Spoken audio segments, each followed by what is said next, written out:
From the culture-shifting minds of 45 Lemons comes That Part, the podcast your mama might have made if they let her be free. This is a space made by two women who grew up on mixtapes and landlines. Black women who've lived enough to laugh at the chaos and still care about what comes next for all of us. Hosted by Verta Maloney and Naa Yirenkyi, That Part is where culture, creativity, and systems meet real life. Each week, they unpack the mess and the magic of being as leaders, creators, mothers, and humans trying to thrive. You can catch That Part every Tuesday at 7 a.m. and 7 p.m. Eastern on Dream Vision's 7 Radio. Want to know more about who Verta and Naa are and what they're building? Head to www.45lemons.com. And remember, the truth isn't always in the summary. It's often in that part. Welcome back to That Part by 45 Lemons. I'm Verta. And I am Naa. And welcome back. It's season 2, episode 2. And just like to be clear, we just made up the concept of season so that we could keep learning and growing. So welcome to a new season, new energy, but always the same heart. And we'll always have our heart first. And we are still learning, and we invite all of you to keep giving us your thoughts and ideas as we navigate this journey. So from last time, we took some great ideas from people we love and people close to us. And we hope to give you all a little bit more today than we did the last time. And so episode onwards and upwards. We did some adjusting. Do you see my lighting? We're, trying all types of different things. And, like Erykah Badu said, I'm an artist and I'm sensitive about my art. So you can give us feedback, but, be with us. And so this season's very special to us. We reached out to Black women in our lives, the ones who love us and challenge us. They call us, they hold us down, and we asked them to pick the topics for the season. And specifically, we asked if you were to be on a podcast and you could talk about anything, what would you talk about? And we got marvelous responses. And so every guest we bring this season is talking about what is special to them, what they've been going through, what moves them, what brings them joy, and honestly, whatever they want to talk about. And we might have to have a season 3 because we got so many responses. We did, which we're super thrilled about. But just like you, we're coming with fresh ears to it, right? Because we don't actually talk to them topic. We don't talk to them about their topic ahead of time. We sit with it and we talk to them like if we're talking to them in life, but we want you to have kind of our real-time unfiltered reactions and reflections as we have the discussion. Which feels very much like That Part. We're honest and personal about the people and things we care about. Yeah, and like we said, we talked to people. One suggestion that we had was to try to get big name people, get the celebrities, but we want to center the big name celebrities in our everyday lives. So women who we think are extraordinary, who keep showing up for themselves, they show up for others, they show up for us, they're showing up for life, even when it's hard. I mean, especially when it's hard. Especially when it's hard. And and if you've been with us since season 1, you know that we hold space for conversations that live in the intersection of culture, identity, and the very human mess and fabulousness of it all. That's my word, is fabulousness, or any fabulous, fantastic, fabulousness. The F, I won't even go there. And we've been really thinking about the fact that we were doing this as part of, our work and business, and we still care really deeply about how systems shape us. Honestly, how can we not in these times? So this season is really about the selves inside of the systems, right? Like how we navigate some of the real stuff that's coming up in life. There might be ways that it intersects. And so each episode will start with Verta and Naa and Verta, talking through the topic and how it shows up in our lives. And then we're going to bring in a guest, one of the women that we chose to go through this a little bit deeper and as deep as they want to. It is their topic and they're free to do that. Yeah. And we're not going to know everything about every single topic. And so we'll close with some of our own reflections about what we heard, things that stayed with us, what shifted for us, like after the conversation or during the conversation. And we might even bring it back next time because I've Right. had a lot of time to sit with our last episode. So some of that is actually really resonant for what we're talking about today. And so today we're talking about something that touches everyone, but that most people don't really know how to talk about, and including me. Grief. And not just the loss itself, but who you are after the loss. The after, if you will, in quotes, that nobody really prepares you for. The part where life gets divided into the before this moment and the after this moment. And the after is where you meet yourself again, or maybe for the first time in a lot of instances. Because let's just be real, people show up for the moment. They'll show up for the phone calls, the text messages, the food trains, the condolences, but the world moves on. And that is a tough thing Yeah. to navigate. Yeah. When you're still sitting with the quiet, still figuring out who you are now. And I think that for me, grief, we're going to dig more into it, but it's not just always the physical, right? It's not Mm, just always a physical death that we yeah. might be grieving, but there are these big moments. Yeah. Yeah. Do you want to talk a little bit more about that? Or Well, I mean, one of the ways that this connected for me with when we talked to Jihan, right? Because it was like realigning with yourself after motherhood, there is right? a death of that old person, quite frankly, that is Yeah. happening. And Yeah. sometimes there was a part in the episode where you're like, yeah, we don't want to go back to our old weight. And I was like, girl, or our old bodies. I don't even know if you said old weight. I Right, was right, like, right. old It was bodies, the old right? It bodies, was old right? bodies, Well, right? yes, yes, yes. And I was like, girl. However, we also talked about how, I mean, for me personally, I got more curvy afterwards, right? Yeah. I Yeah. was, but there's still moments I walk by a mirror and I'm like, who is that girl, right? And like, who's that woman? Who's that person? Right. Because it's just a whole different thing. And there's, um, this figuring out who am I in this new? How do I embody this newness? And I think that embodiment is not just about how do I embody it because my physical body is changing, but I think with grief, Mhm. depending on the type of grief that you are going through or the thing that you are grieving, that Yeah. embodiment can happen in a lot of other ways. So that's like the moments that stay with me from that last episode and that I thought a lot about when I saw um, this topic. Yeah. You know, a lot of us, especially Black women, grief happens in motion. Mm, And I mean, it's a little bit of that. We're expected to keep holding everyone together and down and everything together and down, even when we're breaking inside. So, the topic of grief is a bit difficult for me because I have had a lot of grief in the mm, last few years. yeah. And when I saw the topic, look, I'm getting like a little bit emotional, but when I saw the topic, I was like thinking about how to get through the topic. But then I was like reading all the things about Darnese, which is like, okay, maybe she's going to help me get through Yeah. this topic. Yeah. Um, yeah. So were you going to say Yeah. something?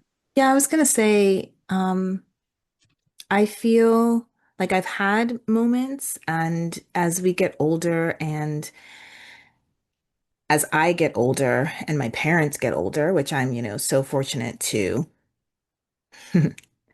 That's a tricky thing. Fortunate to have both of them still here. Yes.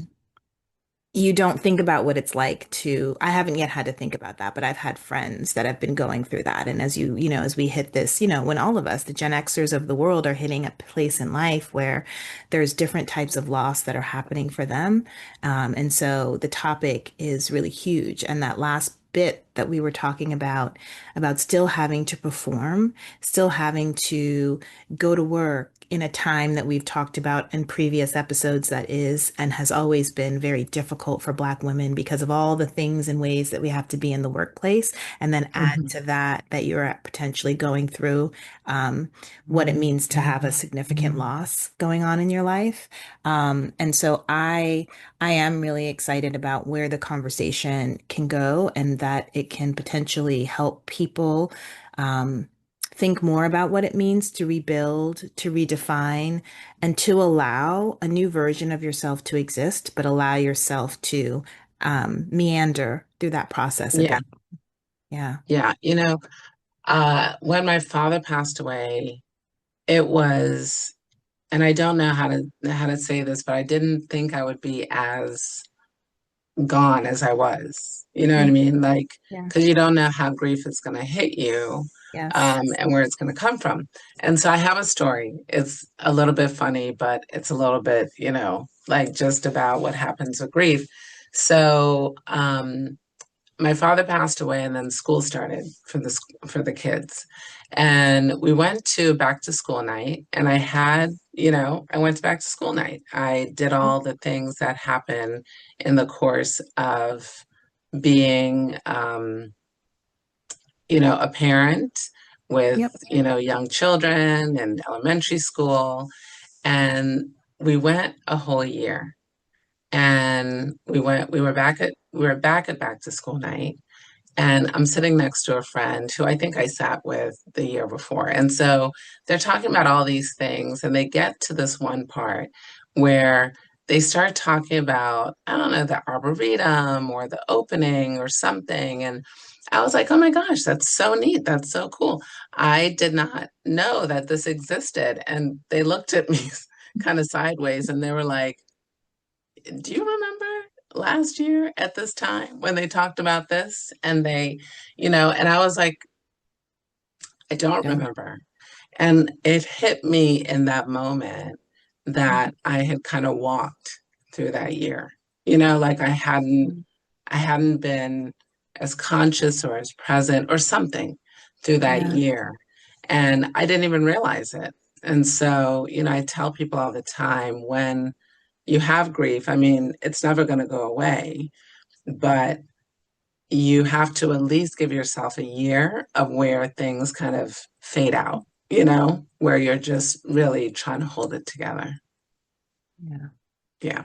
So, okay, we are going to have a break and come back with our very good friend, and many, many wonderful things we'll say about her on the other side.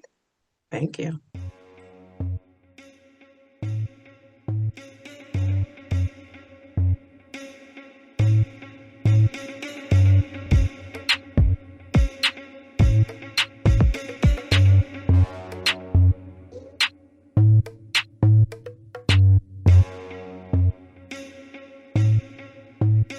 Ever hear someone speak the truth and all you can say is, that part? Meet That Part, a podcast created by two women who grew up on mixtapes and landlines. Black women who've lived enough to laugh at the chaos and still care about what comes next for all of us. Hosted by 45 Lemons co-founders Verta, Maloney, and Naa Yirenkyi, That Part is a bold space for truth-telling, culture shifting, and creative healing. It's the podcast your mama might have made if they let her be free. Tune in every Tuesday at 7 a.m. and 7 p.m. Eastern on Dream Vision 7 Radio Network. You can also get to know more about Naa and Verta and what 45 Lemons is building at www.45lemons.com. Got a story or something you want to unpack in the fix? Send it to thatpart@45lemons.com. Because some truths aren't whispered, they're claimed. That part. Are you searching for a way to help create global change? Dream Vision 7 Radio Network's vision is to have an eclectic group of radio hosts dedicated to educating, enlightening, and helping humankind with positive messages and tools that enhance lives using different modalities and programs. If you would like to join our team and help illuminate the universe, call Deborah at 508-226-1723 or Deborah at dreamvision7radio.com. This is Dream Vision 7 Radio Network, uniting mankind with universal love. Our shows are created from the heart, bringing each listener to a place of divine enlightenment. Breathe, relax, and enjoy. Let life flow.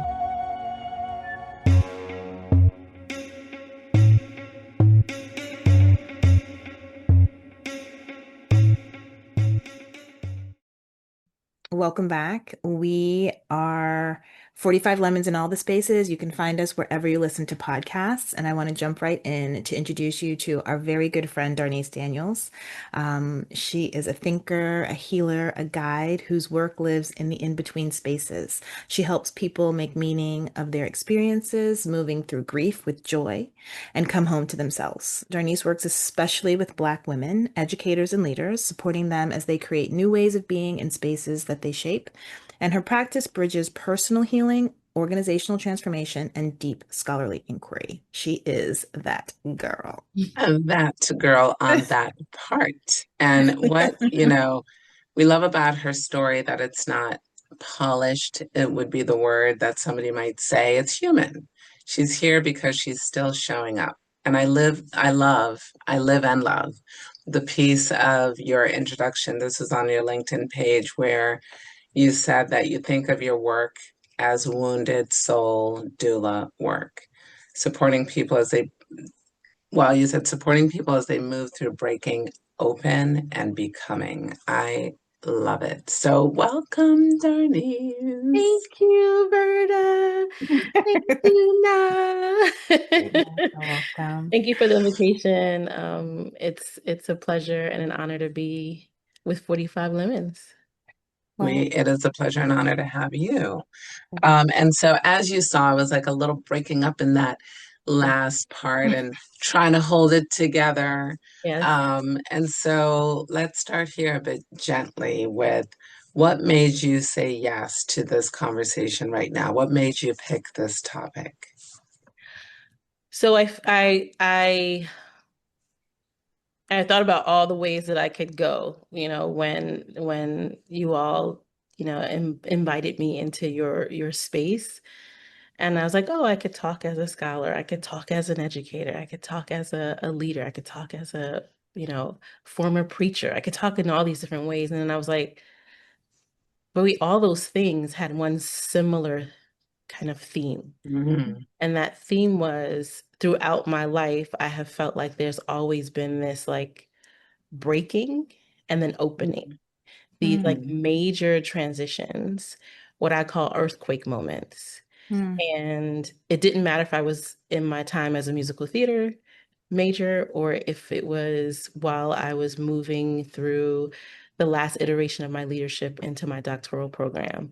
There's always this recognition that something breaks open and dies so that something new can be born and come to life. And so instead of trying to pigeonhole myself, which is what I feel like I've done my whole life, I was like, why not honor literally the place that I'm in? And that is accepting who I am, accepting what I do, and recognizing that it doesn't fit into any square peg or round circle.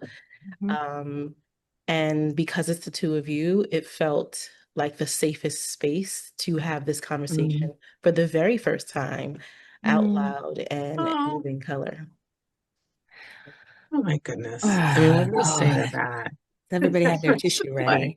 So that's a thank you. Yeah. Thank you. Absolutely. Earthquake moments. So, and kind of want to hear a little bit more about that terminology, right? Like, why is that I think of the seismic shifts and all that stuff. And, there's the moment of loss and then there's everything that comes after it. What do you think people misunderstand most about the after that earthquake moment? So the first part, definitely seismic shifts, right? The world underneath us is always moving. There's no such thing as a sense of steady in the way that our brains make sense of it. So for me, earthquake is when that shift happens that causes everything that seems steady to be swallowed up by the earth. And that's essentially how I have experienced loss. I think about when an earthquake happens, what we've seen happen in California, that everything that we've known no longer exists. Yeah. Um, or there's like vestiges of the past that Yeah. linger, but Yep. it's no longer what it once was. And what Mhm. does it look like? To your point, when that happens, what does it look like? I think often about people who survive natural disasters. How do they start again? Mhm. Right. Yeah. And I think for years I thought that earthquake moment means everything that has been destroyed can never be recovered. And my own healing journey has helped me realize that everything that was destroyed became an opportunity for something new. And so when I Mhm. think about after the loss, you have to give yourself permission. I heard you all both talking about not saying give yourself at least a year to not have to dot, dot, dot. Right. I realized that grief gave me an invitation to reconsider why it was present. Mhm. And Mm. that invitation was to imagine myself in a new chapter of my life. Mhm. And Mm. nothing that existed before was ever lost. It just is in different form.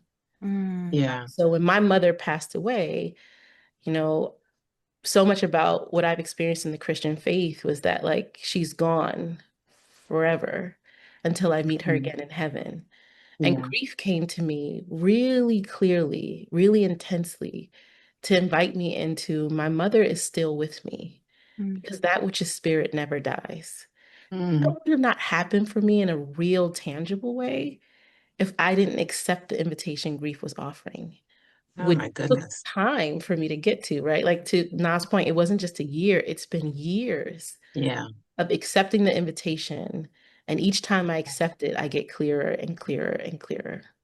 That that We're, whole accept the invitation grief offered. I'm sorry. I just want to like you've said so yeah. many things and I'm trying to like take my little notes and do my little thing and we've got, like places to go, but this thing around accepting the invitation that grief has offered, I just want to I just had to sit with that for a minute.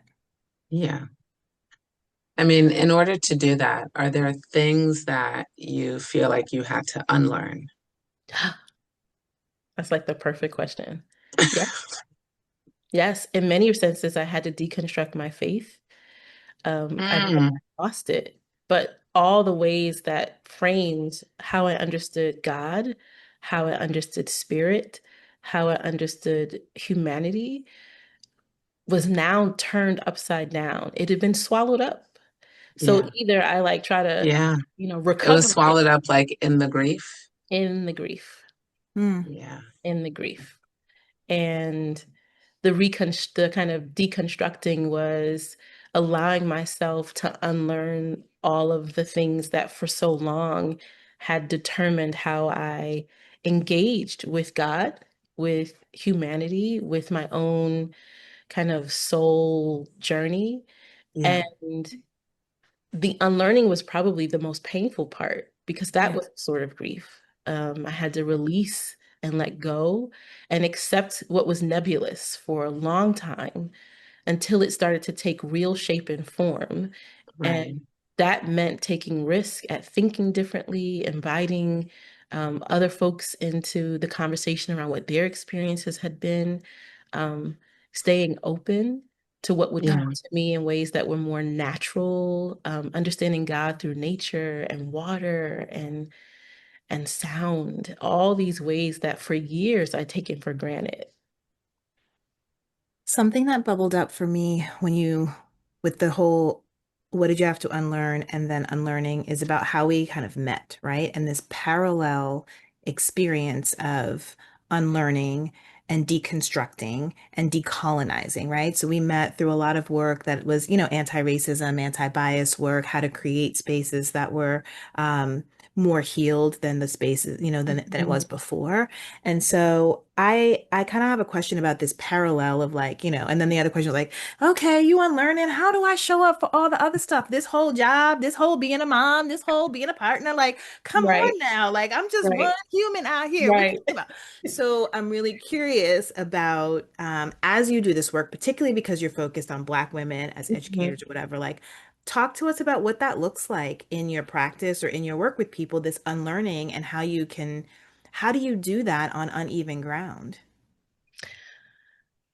On uneven ground. It's accepting that it's not like it's uneven, right? Like it's in sitting with people in grief is accepting that presence Yeah. is the hardest thing because nothing about it is stable or even or normal. From one day to the next, that whomever it is, it started with myself. I felt Yeah. myself go up and down, and that learning and then unlearning that I needed to somehow be strong and have on my Black woman cape Yeah. Yeah. opened up a portal for me to sit with other women in that the ground is uneven. It's not Yes. steady and it won't be for a while. So to offer presence Yeah. means to sit with people in that. Yeah. And to me that was the honestly, Bird, that was the greatest revelation. What does it mean to just be with somebody? Yeah. I don't have no words. I don't even know what to say. I'm gonna say the wrong thing. I'm gonna act crazy. Like Right. I'm a fool around and put my foot all the way down my throat, right? Right. But if I just be, my nervous system is steady, Yeah. offering steadiness to their nervous system, even though the ground is shifting. Yeah. I think that was the first thing. Yep. And in terms of, because I know you do that with women, can you talk a little bit? And we're going to go kind of all the way, but I do want to talk about your practice like holistically, because you do that with organizations too. Mhm. So, kind of, is there a difference in how you do it with people and women versus organizations?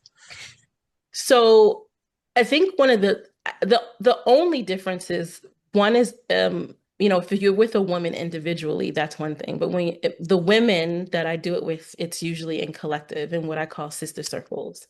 And Okay. my language around that is that Black women are medicine. If you have Mm. too much dosage, you could, you know. But if you have too Is there little, such a thing? Wait a minute. Wait, wait a right. minute. You See, can't that's the OD thing. on Black women. What you That, talking that's about? the thing I had to realize, right? Like, vitamin C is all day everything, but if I have too much in one day, too much dosage in one day, it's not bad for me. But can my body metabolize it? And so to Oh, recognize was that Black women come in with pain from Black women, hurt and harm oh, from Black women. So to be medicinal means to understand dosage, to Mm. understand what kids call today microdosing, right? What did it mean in those spaces to be really careful about how I curated how women came in presence with each other? How do I create the conditions for curiosity Yeah. and vulnerability? Hmm. And then how did I frame what it meant to ask of each other how to be present with questions that weren't interrogating, but were curious about that person's experience in the effort to learn some wisdom from what yeah. their experiences have to offer. And I think the same thing is true in organizations. A lot Hmm. of what I feel like I experienced is like slowing people down. Organizations Mm, tend to go really fast because they're product Yeah. driven, outcome Hmm. right. driven. And because the work that I offer is that I'm not giving you a product. The Hmm. outcome is that you will show up differently. You will find a new way of being. That's right. Yeah. And that new way of being means slowing down and Hmm. sitting with the things that are uncomfortable. So a lot of the ways I practically do that is simply learning how to ask the right kinds of questions, Yeah. which means I have to listen, not just from what's being said, but body language, Yep. read What's the not being room, said. what's not being said, what's Mhm. not being lifted or offered. Yeah. And that I feel like is like a practice I'm still engaged in, but really it's slowing people down by asking the question that pauses people, gets them to take a breath. And I Yeah. would say that organizationally, the only difference is it's usually around a problem of practice Hmm. versus some type of personal loss. Yeah. So I think It's like I said, it's interesting because the work that you do, the work that we do, how we entered this, all of these kind of parallels speak a lot to me about how Black women carry grief differently. Yes. We're not always given the language for it, right? So what's something that Black women know about grief and rebuilding that Mm. you feel the world hasn't caught up to yet? So I started with Black women in medicine and then joked about like, microdosing in that when I think about the pews that I sat in as a kid in church, the beauty salons that I sat in, um, getting my hair braided on the stoop, sitting in my Mhm. auntie's house. All of those conversations I wasn't supposed to be listening to, and I was ear hustling, often about grief. They were Mhm. often about grief. It was about the relationship, Oh, right? Yeah. It was about the loss of a job. It was about a child that was being rebellious. It was all these experiences that they were talking about with such ease with each other, such comfort with each other. Mhm. No pretension, no putting on. Yeah. And that was the first thing is that when Black women have space to just share without the mask, yeah, something opens up. And the Yeah. second thing that I remember witnessing was a lot of laughter, that Mm. their ability to recognize the pain, yeah, hold each other, touch each other's back, Mhm. yeah, just sit next to the person, Yeah. um, and then crack a joke. And that Yeah. that laughter would turn to tears, and that tears might turn to wailing. But Mhm. the release that came yeah, brought them back to that same beauty salon Yes. every week. And I think the yeah, thing that we So know sacred. is that, yeah, it's Mhm. sacred. It is a vulnerability Mhm. that we naturally get kind of groomed to engage with in Mhm. these spaces that we don't consciously think of as sanctuary. But that's what they are. Black women create sanctuary for each other. And within that, there's sacredness Mhm. and there is laughter.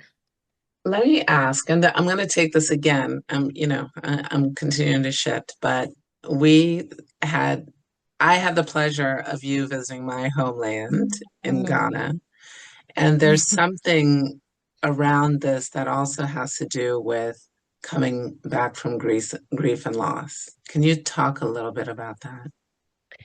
Yeah, seeing you in Ghana, I think even now I got chills talking about it, was to one of the draws to you all were just one, how authentic and real and passionate you are about this work.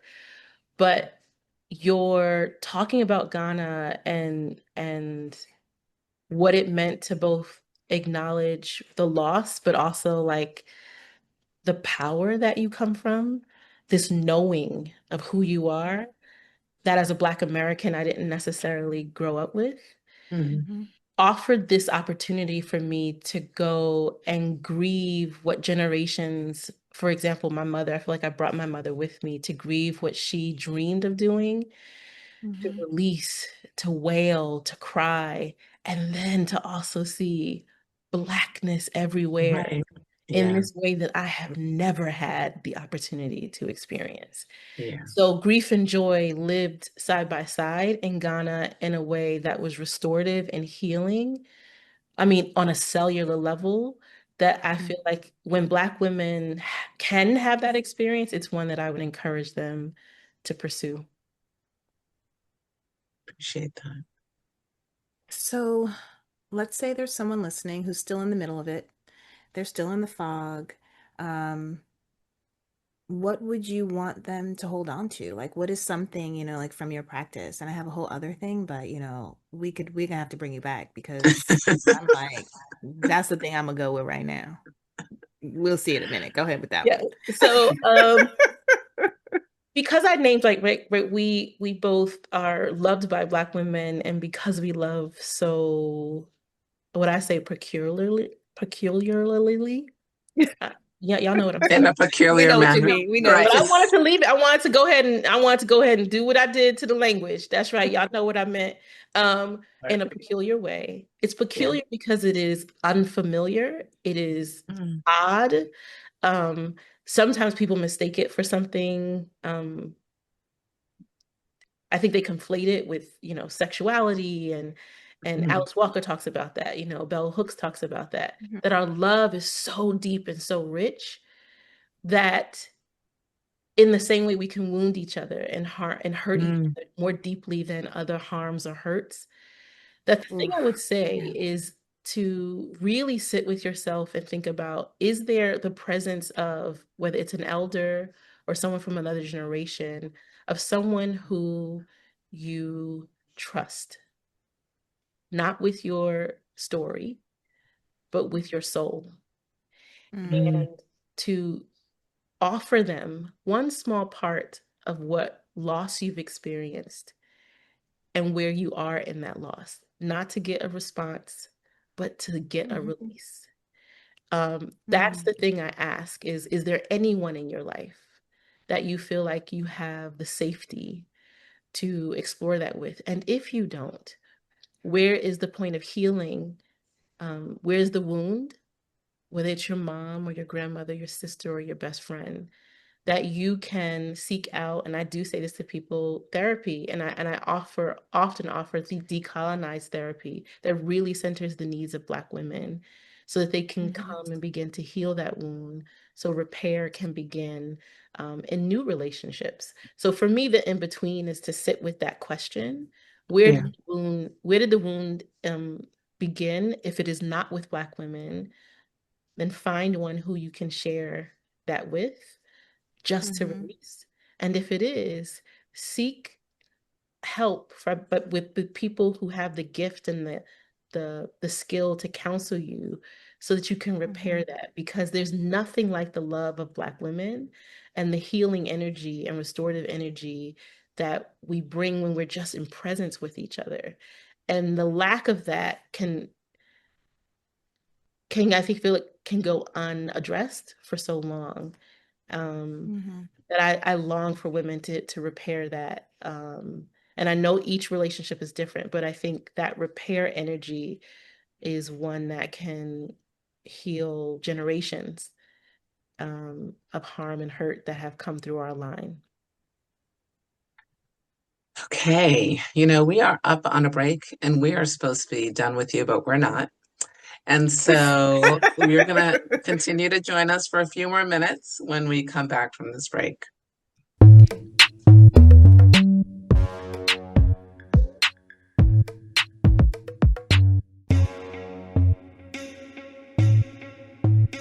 Ever hear someone speak the truth and all you can say is, that part?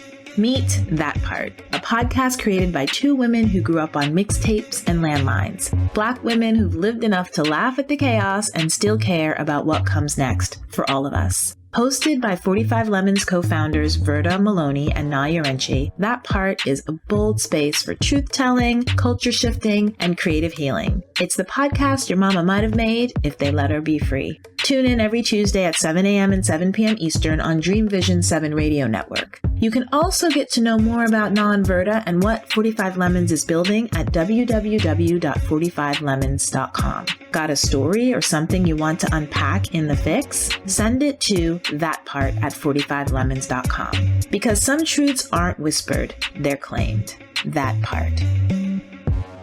Calling all authors. Have you been considering an audiobook? Well, look no further. Come take advantage of Dream Vision 7 Radio Network's unique in-house audiobook production, which includes benefits and bonuses from our radio station. Let our knowledgeable staff guide you to create the audiobook you've always dreamed of without breaking the bank. Check out our full one-stop service from A to Z, including the ACX process. Schedule a free consultation by calling 508-226-1723. That's 508-226-1723. Or go to dreamvision7radio.com. This is Dream Vision 7 Radio Network, uniting mankind with universal love. Our shows are created from the heart, bringing each listener to a place of divine enlightenment. Breathe, relax, and enjoy. Let life flow. Welcome back to That Part. We are here with our good friend Darnese Daniels, and we're speaking about grief and how you recover, as and all the work that she does to help with that. So Verta had a question that was kind of burning, and we thought maybe we'd have to bring you back, and maybe we Yeah, I still don't, have to and bring you back. we still have to bring you back. And I don't even But know if I'm going to be able to form the question, but when you were talking about um, grief for us personally, and then grief, the grief and the pain that can happen between Black women, it made me think about how organizations don't do a service to us and to one, I think this gift that you're naming, because there's something that is innate, right, in who we are. And so I'm just, and also they don't acknowledge the huge grief, the huge losses like in organizations, and we tend to see it. We call it out, we'll be a, you know, a person for it. So I just wanted to hear a little bit more about um these dualities Yeah. and also what you think organizations need to do, or how does your circle and the work that you're doing kind of fit into that space? That is like the perfect question, because that's why that's the only reason why I went back to school Mm. at this big old age with this Perry brain. Uh, make that make sense. Was because I realized that this work is not new, right? What we're naming here is an epistemology. It's a way of knowing that at the end of the day, I feel like the opposite of what the reason why Black women have been able to, not, it wasn't policy, it wasn't DEI, it's because organizations know what we bring. They don't Yes. honor it through Mhm. pay and recognition, but they know what we bring. And Mhm. that knowing is not something that can be measured by an output, because the knowing, like you said, Verta, is innate. And what I feel like happens is that's part of why I do this work is burnout, right? Because you're functioning on multiple levels, the dual consciousness that W.E. Du Bois talks about, but also that's still a patriarchal male perspective. We carry in our bodies um, yeah, the Yes. things that we're witnessing, the things that we name, the things that we call out. We are natural carriers. We are the blueprint. So if we are the mother of all Yes. creation, our innate ability to not only notice it, acknowledge it, but want to offer a way to heal it, move through it, gets extracted. So organizations extract from Black women and then dispose of them. And so mm, creates a whole nother level of what loss and grief feels like, because you're not honored for what you bring, because you can't name it the way that yeah, whiteness names it. yeah, However, you don't know how to turn it off because it is right. so embedded Innate. that you be. Yeah, Exactly. It's a Yeah. way of knowing, it's a way of being. And so part of why I do the work organizationally is because I say, if you really want to heal your organization, bring Black women in the room. yeah, You to fire them is yeah, ridiculous. Like your loss is exponential every time Yeah. you lose a Black woman. And mm, that's not Yeah. an exaggeration. It's because you can't account for the thing that you feel like is in the ether. No, it's in right, their bodies. It's in their knowing. It's in their history. It's in their ancestry. And no, I'm not going to put it in a spreadsheet, because that's not how we move. But I I can know. definitely Now I'm not show gonna you, make a right? KPI for that. Exactly, exactly, right? But I can unless definitely it's show, joy, unless it's joy. unless it's joy, unless it's joy. But I can That part. definitely show you measurable outcomes in terms of how teams move differently, Yes. in terms of how people respond to our organization differently, in Yeah. terms of who asks the hard questions in the room and who moves the thinking in the organization. Yeah, It's because we not only carry it, we witnessed it. And mm, so what it means to bear witness for an organization is something that most corporate organizations, nonprofits, don't have a consciousness of. And so that is the number one reason why I went back to school, is what does it mean to address it on an organizational level when Black women are constantly pouring out and not being poured back into? How yeah, do we pattern interrupt ourselves? yeah, But then how do we also make organizations conscious of the loss, their own loss, when they let Black right. women go?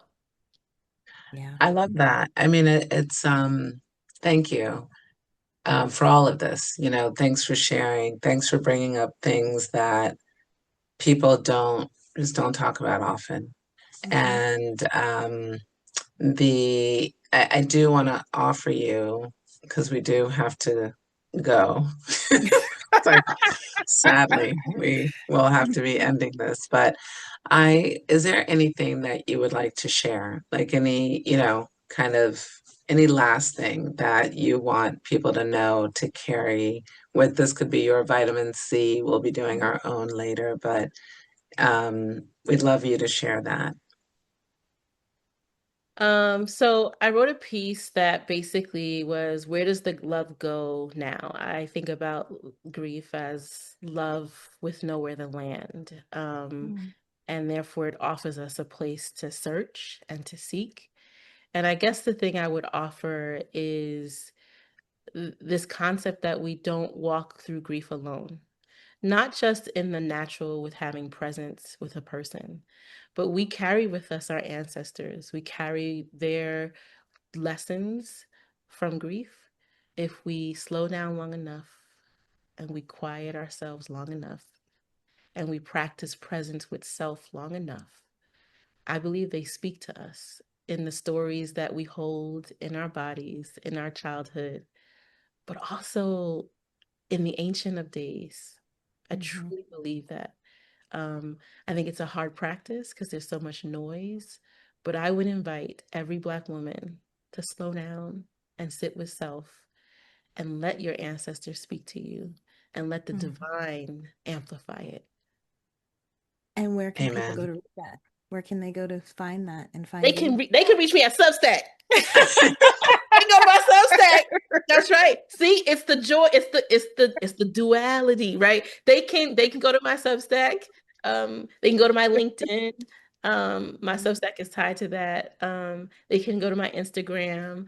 But all the ways in which I am living in the real now of it is the ways that you will experience me raw, still discerning, still determining, still exploring, but constantly returning back, like I did to Ghana, returning back to this place over and over again. Before we let you go, I have to, I just realized as you were talking, I was like really trying to think, because I don't want to misspeak and somebody's going to come for me and be like, no, don't you remember? And if not, I guess not. Do you know, I think you are my only American friend that I have ever been in Ghana at the same time with. I just realized that. And I was like, no, Verta. And I was like, no, Verta was in Ghana. She was with my family. I wasn't there. You were not there. And I was not there. And so there are all these soul things that connect us, Darnese. And, we've talked about lots of them in the past. And that is one of them. You are literally the only person from this part of my life that I have actually been in Ghana with. So that is dear, dear, dear. So Lifting Light and Love is her Substack. Her LinkedIn is Darnese Daniels. I want to say E because it's like, Spanish. And Instagram, Darnese Daniels. Thank you so, so much for sharing yourself with us today. We are genuinely blessed to have had you here. And y'all, just so y'all know, like they think they can get rid of me, but the problem is I'm like I'm like yeah, that's me. I'm the gnat. So it's forever. Who's the they? It's a soul tie. It's a soul tie. It's a soul tie. I love you all so much. Thank you. We love you so much too. Thank you so much. Thank you, Darnese.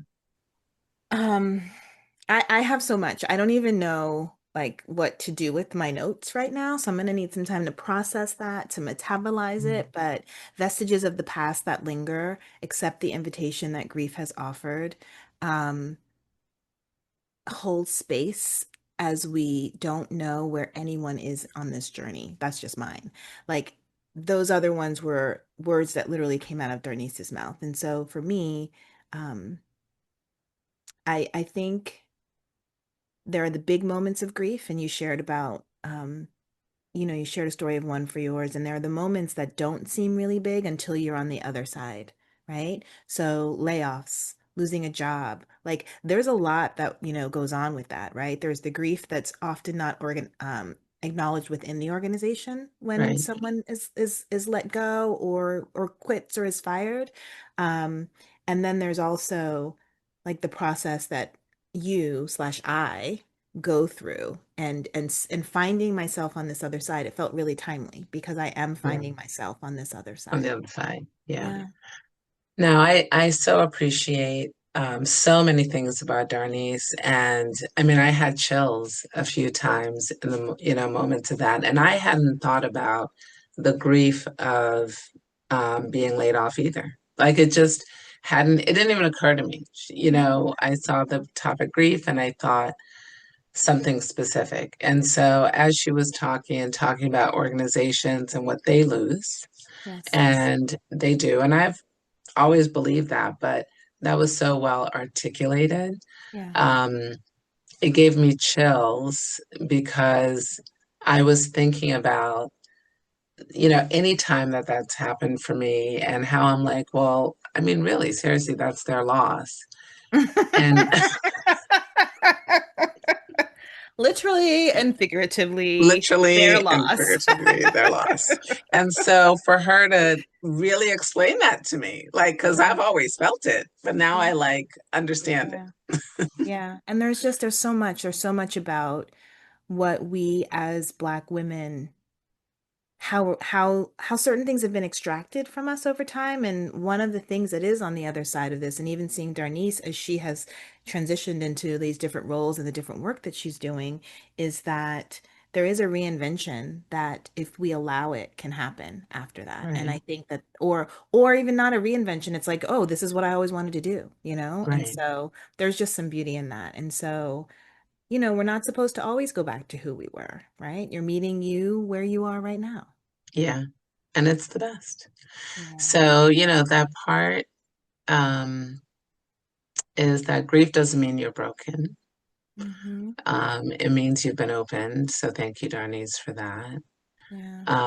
I don't really, I haven't wanted to process any of my grief out loud, and I still don't. I'm still processing, and maybe I never will want to, but I will say that the grief that I've had has made me grow, and this whole celebration of life has become greater and bigger with every grief that's been there, and so, I'm always like, let's go do the thing, whatever the thing is, whatever the thing you want to do, let's go do that. Yeah. And we don't know how we will grieve until we actually do it. Yeah. That's where I'm going to leave it. And so I'm going to just say, my little dose for today is you're allowed to redefine what full looks like for yourself. That part. That part. Have a great day. Bye, y'all. Thanks for listening to That Part, powered by 45 Lemons, the culture company. We hope something you heard today moved you, challenged you, or reminded you that you're not alone. You can catch us every Tuesday at 7 a.m. and 7 p.m. Eastern on Dream Vision's 7 Radio, or get to know more about us and what 45 Lemons is building at www.45lemons.com. Got a story, a moment, or something you want help untangling? Email us at thatpart@45lemons.com to be featured in The Fix. We read every message with care. Until next time, stay soft, stay sharp, and remember, that part is the whole truth.